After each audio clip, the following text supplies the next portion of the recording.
But how did this legendary city, the heart of a vast empire, begin?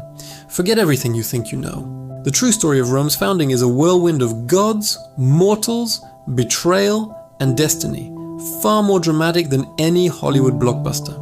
It's a tale that starts not with marble columns and grand legions, but with a desperate prophecy, a she-wolf, and two twin brothers abandoned to die.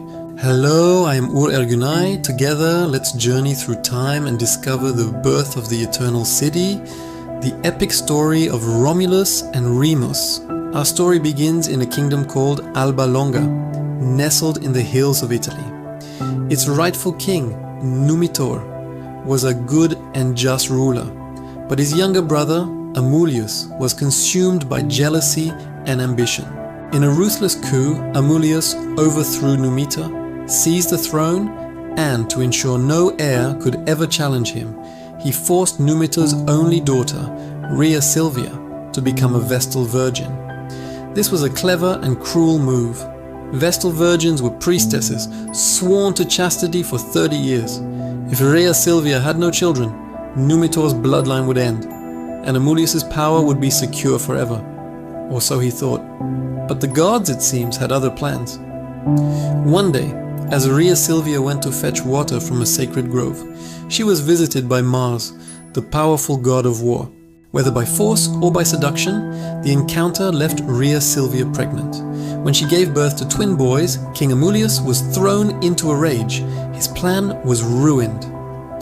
Fearing the prophecy that Numitor's descendants would one day reclaim the throne, he ordered the infants to be drowned in the Tiber River. He couldn't risk them growing up to seek revenge. A servant was tasked with this grim duty. He placed the twins, Romulus and Remus, into a small basket and set it adrift on the swollen, churning waters of the river, leaving their fate to the currents. This is where the story takes a legendary turn. The river, perhaps guided by a divine hand, carried the basket safely to the shore, where it snagged in the roots of a fig tree at the base of what would later be known as the Palatine Hill. The cries of the hungry infants attracted a she-wolf, an animal sacred to Mars.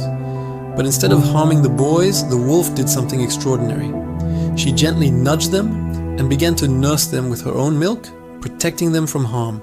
This incredible scene, a she-wolf suckling two human babies, would become the most iconic symbol of Rome's foundation. A woodpecker, another creature sacred to Mars, also helped by bringing them bits of food.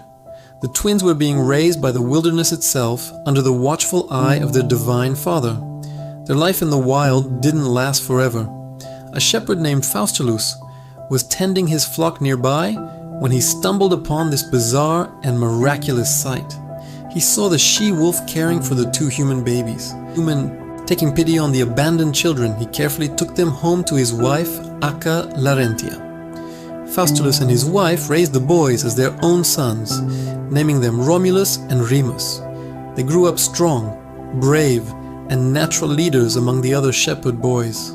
They were skilled hunters and fierce defenders of their community, often clashing with the shepherds of the cruel King Amulius, though they had no idea of their true royal lineage. They were known for their courage and their knack for rallying others to their side. As the years passed, the twins' reputation grew. During one skirmish with the king's shepherds, a dispute over pasture land escalated.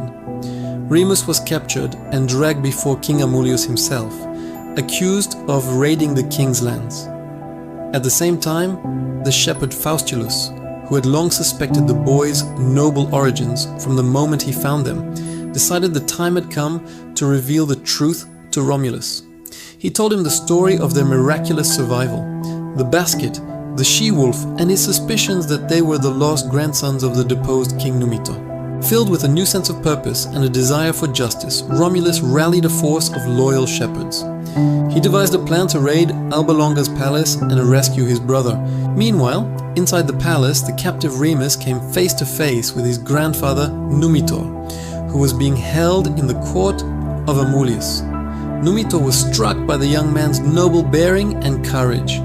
As they spoke, he noticed Remus's age and recognized a familial resemblance. The pieces of the puzzle began to click into place. At that very moment, Romulus and his men burst into the city. The two forces, one from within and one from without, converged. In the ensuing chaos, the tyrannical King Amulius was cornered and killed. The prophecy was fulfilled. With the tyrant gone, the people of Alba Longa celebrated.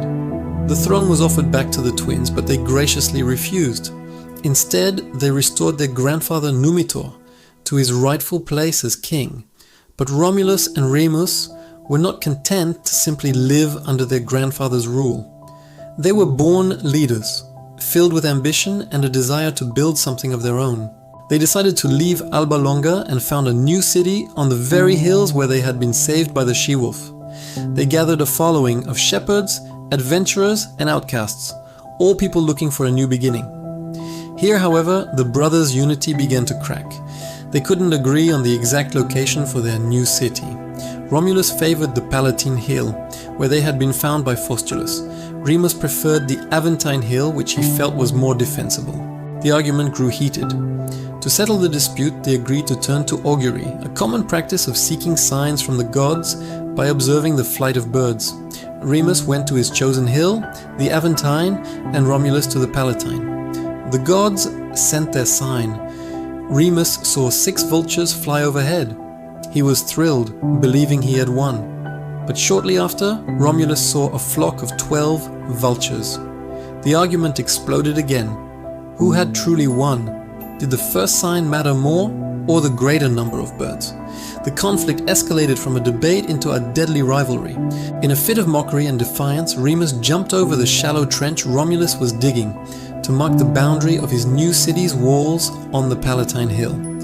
This was a grave insult, a symbolic violation of the new city's sacred border before it was even built. Enraged by this act of disrespect, Romulus struck his brother down. His chilling words echoed through history.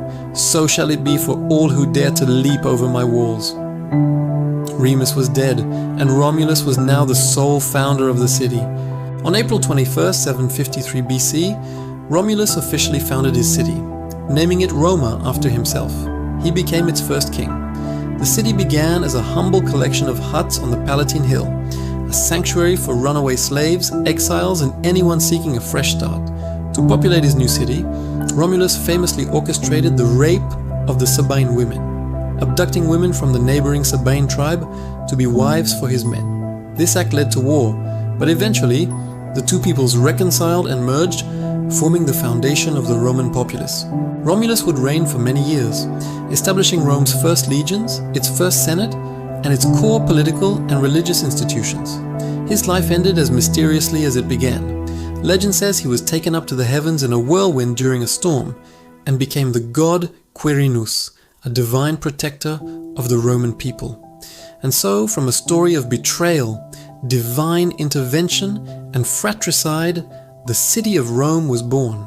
A city founded on a brother's blood, destined to grow from a small settlement on the Tiber into the capital of the greatest empire the world has ever known. The legend of Romulus and Remus isn't just a myth, it's the DNA of Roman identity. It reflects their values of strength, ambition, piety, and a relentless, often ruthless, drive to build, to conquer, and to endure. It's a reminder that from the most brutal beginnings, the most magnificent legacies can arise. Thank you so much for joining me on this journey back to the dawn of Rome.